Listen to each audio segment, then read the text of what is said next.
5th grade at Basis Phoenix. I'm going to talk about music. Should students have to learn music and arts in school? I mean, in a manner that is more stronger and more serious than most of us are used to.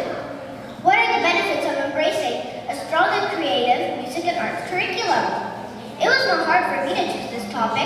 Music is where my heart is. I love music in all its forms and variations, whether it's Indian classical, Western, or folk. You name it, I can feel myself be lost in the rhythm, tone, form of it all.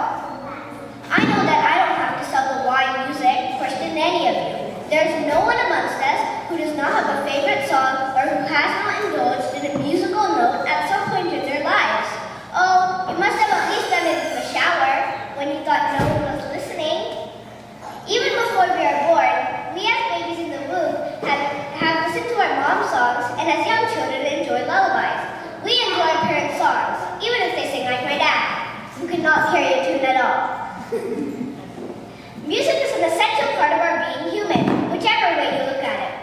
I can quote several studies that music does increase one's IQ, but I will limit myself to one example.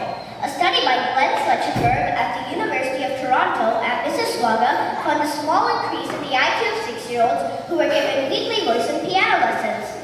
Mr. Schlettenberg chose 30 6-year-olds from a school. He split them into 3 different groups. He gave the first group 9 months of weekly voice and piano lessons. He gave the second group drama lessons and the third group no lessons.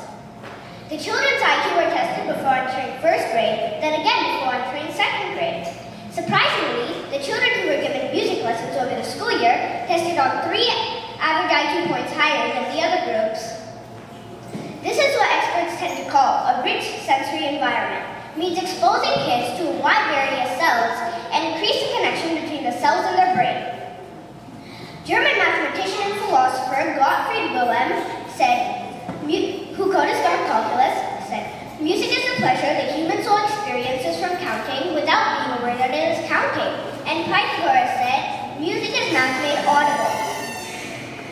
I love the insight shared by great mathematicians like Mr. Wilhelm and Mr. Pythagoras. I want to take a step further and say that music can stand on its own 2 feet without having to be justified on solely being helpful in increasing your IQ or helping you solve math problems.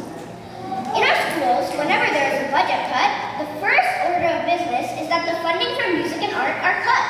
When something like this happens, the message I am hearing is we care less about grades going into well-rounded human beings than about test scores, competition, numbers, and data. Math and science are very important for us to learn in school. They help us operate in the real world. Music, on the other hand, is what enables a rich life. So let's not sacrifice a rich life because our sights are only set on a life of riches. Like Marx de Waal rightly said, a life without music would be like living in a world without color. How drab and uninteresting would that be?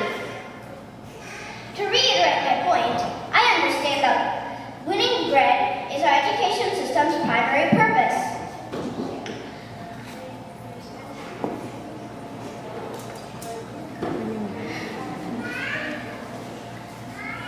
But let's also learn music for the real deal. Let's do it because we can express being happy, sad, sarcastic, angry, loving, excited, and all other countless emotions a little stronger, lose ourselves in the beauty of life in a musical note, or even march a little closer toward being part of a human race that cares more about beauty, music, and creativity than just about material wealth.